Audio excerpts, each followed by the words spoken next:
So, and this topic was initially very intimidating to think about presenting to you, but we were just talking about it before this started, and it's really a very straightforward topic, and I think I'm really enjoying delving into it this way and having the opportunity to present it to you. So I hope you find it straightforward at the end also. So it's Brahmacharya is sexual health guidelines from an Ayurvedic perspective, but I'd like you to keep in mind that even though we're talking more straightforward about sexual habits, that really underneath it is always love and sensuality and creativity. There's a lot of things that come through us as we are sexual beings. So I might not always be addressing these more subtle aspects, but they're always there, and it's always supported in the Ayurvedic perspective.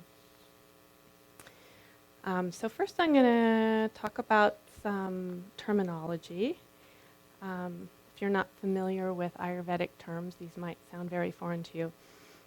The first one I'm going to cover is Brahman, which is reality or truth, and it's a very foundational concept in Ayurveda and Vedanta. So Brahmacharya is the quest for this truth. That's kind of a more technical definition, but if we look at it in a more practical way, it's the regulation of our sexual energy and our sexual desires. And this could be through having fidelity in marriage or abstinence when appropriate. And we do talk about abstinence throughout this discussion, and I just want to mention abstinence is never coming from a morality perspective, which has often been our experience in our culture. When we do decide to abstain, it's either because we feel it's the right choice for us, and it comes through knowledge and wisdom, making that choice, or it's because something physiological might be going on with us and there's a practical reason. But I think that's an important distinction to make because there's a lot of confusion in our culture around that. And then it also can lead to deep intimacy and connection with others. Oh, I'm sorry, I'm not doing the slides. So this is the one I just went over. Sure. Okay, the next topic we're going to cover is sambhog. The technical definition for this is intercourse. But when you take the word apart, samyaka is balance. That's the first root meaning of this word. And the second, bhoga, is sexual pleasure or sensual enjoyment. So when you put the two together, looking at it practically, it's more maintaining balance in the activity of sexual gratification. And Ayurveda is very much about balance. We're always keeping balance in mind whenever we make any recommendations. If you come to our clinic and we give you food recommendations or herbs, we're always looking at trying to create balance around where you might have a health issue without creating imbalance in other areas. So it's always looking at keeping balance without disturbing anything else in your being, physical or emotional. So the next term we're going to talk about is kama. So kama means desire, but for our purposes it's going to be sexual desire. And you might have heard of Kama Sutra, which, has anyone heard of Kama Sutra? Yeah. It comes from Kama Shastra, which is a very ancient text. You might have seen it as a book, or I think there's a line of sexual aid products out there. And it really was written as an ancient text, as a guide or a manual for sexual fulfillment in a healthy and balanced manner. So the sages realized that sex is a really important aspect to each individual's health and also to community health. You really need to keep a community fulfilled and healthy to really make it vibrant. So they provided this material and this guide as an aid. So kama can be looked at in several perspectives. There's instant gratification, which we're very much encouraged to indulge in our society. We're given cues and signals all over the place in media and advertising and magazines. Pretty much everywhere you look, we're encouraged to eat quickly and what we want in the moment, and to get our impulses filled very quickly with technology. But it can be very fleeting and not very sustainable. So one-night stands might be a good example. Repeated one-night stands can be very unfulfilling, or overindulgence in masturbation. Those are some examples in the sexual arena where it might come into play. And then there's the perspective of delayed or prolonged gratification. And with the wisdom and the knowledge that we learn in Ayurveda and Vedanta, we can attain more long-term gratification with our sexual behavior, which leads to intimacy with ourselves and others. It can be much more sustainable also. So the next term we're going to talk about is shukra, which is really the key to this talk, and Gayatri is going to be talking more about shukra in her presentation. So in Ayurveda, we have 7 tissues in the body, and they are in layers, and they build on each other. So in order to create healthy tissue in the 3rd layer, you have to really nourish and balance the 2 tissues that precede that. So shukra is the 7th tissue in these layers, so that means that the 6 tissues that fall underneath it, which are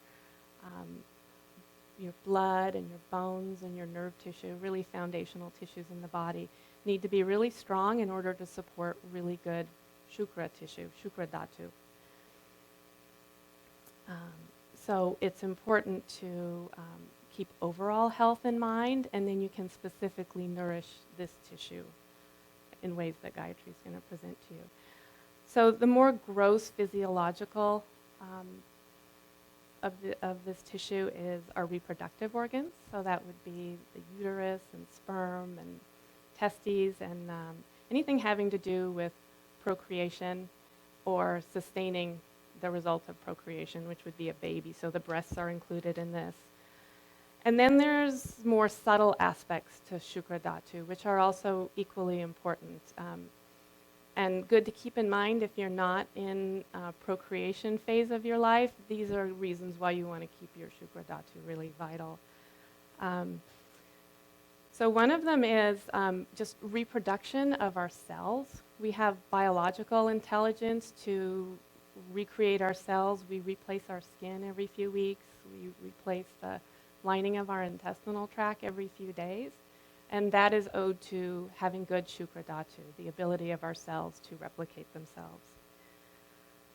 And we do tend to lose shukra dhatu as we age. So it's strongest in our 20s when we're ripe for reproduction.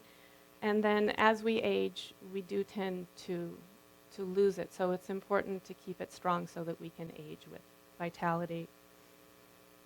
And following these guidelines helps you keep it intact appropriately. And then there's other subtle aspects of shukra dhatu. Our sexual energy really plays into creativity and our imagination, sexual attraction and beauty. And that doesn't necessarily have to be physiological, like a beautiful specimen. It can just be radiance that emanates from somebody. That's a result of good shukra dhatu. And joy, just to be alive. No matter what's going on in your body, you have access to that inner joy. Courage and strength to face the world with a positive attitude and inspiration and enthusiasm. And then another really subtle layer of shukra dhatu is immunity. So we all need a good, strong immune system to operate out there in the world to stay healthy. And I was trying to think of a good example of someone out there who has good shukra dhatu. And I was trying to think of like someone who's not necessarily just beautiful, because it's not all about beauty. So I came up with Bill Clinton. And I'll give you some examples of why I think he has good shukra dhatu. Because he's not necessarily a beautiful specimen.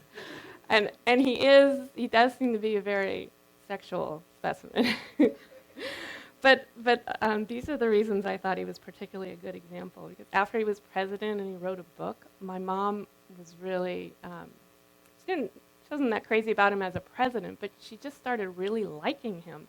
And she went to the city with some of her friends to get his book signed. And they stood in line for like 3 hours, and then they spent, 5 seconds in front of him and shook his hand. And he signed their book. And they were like giggly schoolgirls. They were just all on such a high from having been around this man who just seems to emanate something that makes people feel good being in his presence just for a moment. So that's one example. But then this other example I thought was really telling. I read an article about a journalist who worked for the LA Times, and he was going to a press conference with President Clinton, and he was flying in to LA, and the journalist, I guess, create a receiving line and greet him. So he was picked to be in the receiving line, and he really wasn't happy about it. He said he really didn't like Bill Clinton at all. And he said, shaking his hand and looking him in the eye, and he said he introduced himself, and Bill Clinton said his name back, and he said in those 10 seconds that we held each other's attention, he completely changed how we felt about him. He said, I really felt like he was there present with me in that moment, and he didn't understand how that could happen, but it did happen for him, and I think that's an example of someone who just exudes this positive, radiant, infectious aura. So maybe you can think of your own examples.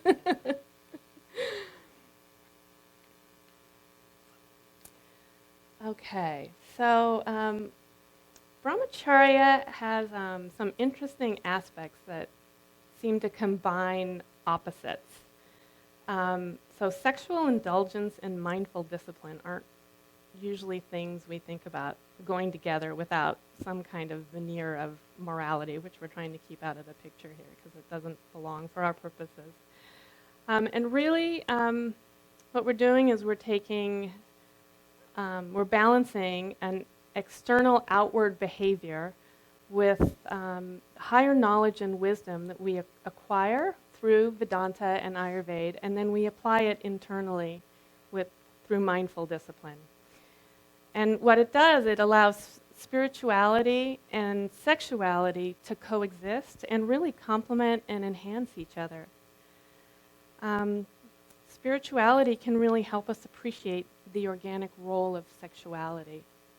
And the sages say, through appropriate indulgence in sex, we gain health and longevity, which is really kind of a novel and refreshing thing to hear. Okay, so now we're going to cover the guidelines, and they really are fairly straightforward. They tend to be time-based, and that might be time externally in our world around us, or it might be our own internal timing within our body. So the first one we're going to talk about is season. And if anyone has any exposure to Ayurveda, you can think of this along the lines of exercise. In Ayurveda, we do not indicate rigorous exercise during the times of the year when there's a lot of heat in our environment. So that would be the summer months. Exercise creates a lot of heat in the body, and we're already experiencing the heat around us, so we don't want to create any heat-related issues. So when we do indicate exercise is when the weather is cool out, which is really about now. So sexual activity is considered rigorous exercise with some additional depleting factors. So it's really important to pay attention and see it through that lens. So the best time of year for more sexual activity is actually right now. And you better hurry up because we're moving into the summer months.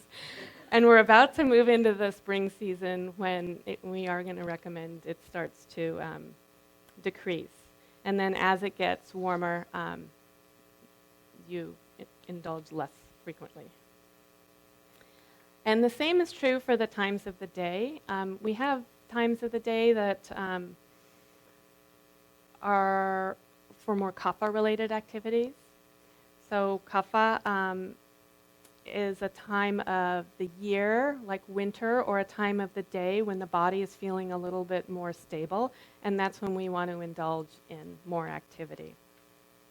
So that would be in the evening.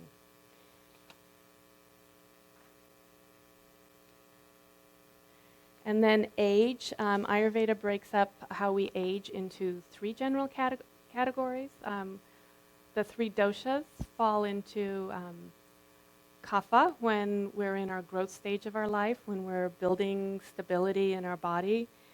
And then as we move into our 20s, we go into a more pitta stage of our life.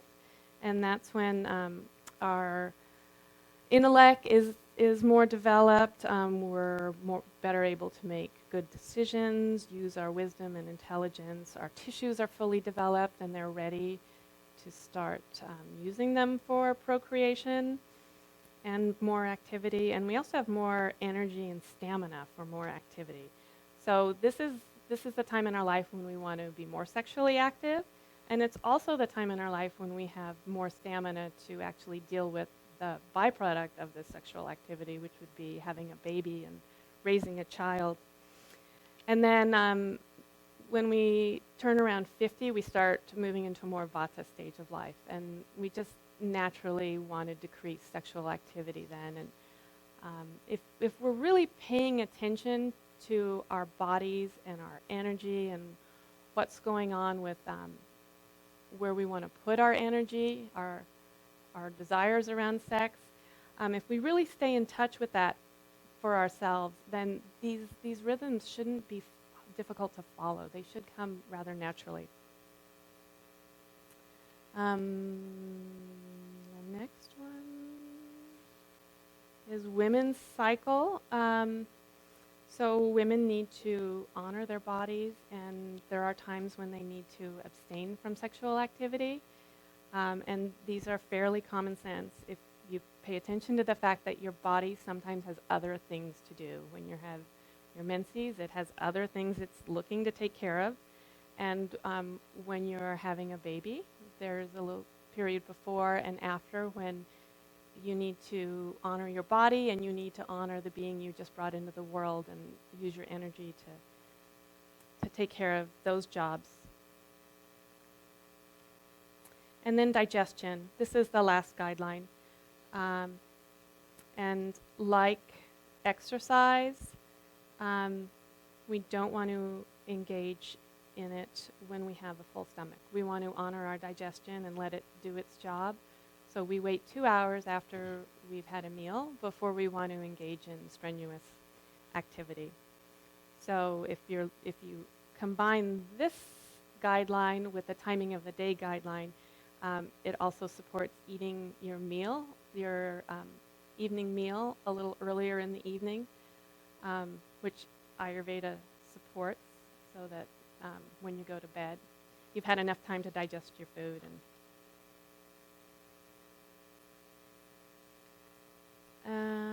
And then this slide addresses natural urges. So Ayurveda does not believe in suppressing any natural urges that we have.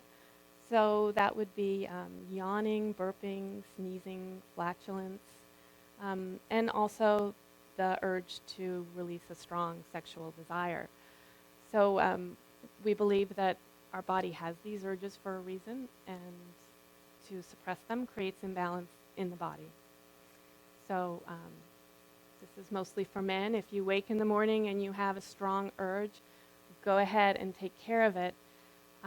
That would be a very natural urge, and I want to juxtapose that against going out into the world and looking for reasons to create the urge, like pornography or there's lots of options out there. So Just, make the distinction between natural urges and then creating this somewhat false urge, which can be very, very depleting for the body and also disturbing to the mind if it gets out of hand. And then our last slide is kind of bringing up what I introduced this with. Brahmacharya does really support spirituality. So although we'd spent a lot of time talking about sexual activity, underneath that we want to be really mindful of the spiritual laws of nature. We want to make sure that we're very present when we engage in this activity, that we're choosing mutually agreeable partners, that we're not feeling any obligation. This should be a free will act. We want to make sure that it's feeling pleasant and we're in a pleasant atmosphere that's clean and appropriate for the behavior. And that's all I have on the theory. Thank you, Vimala.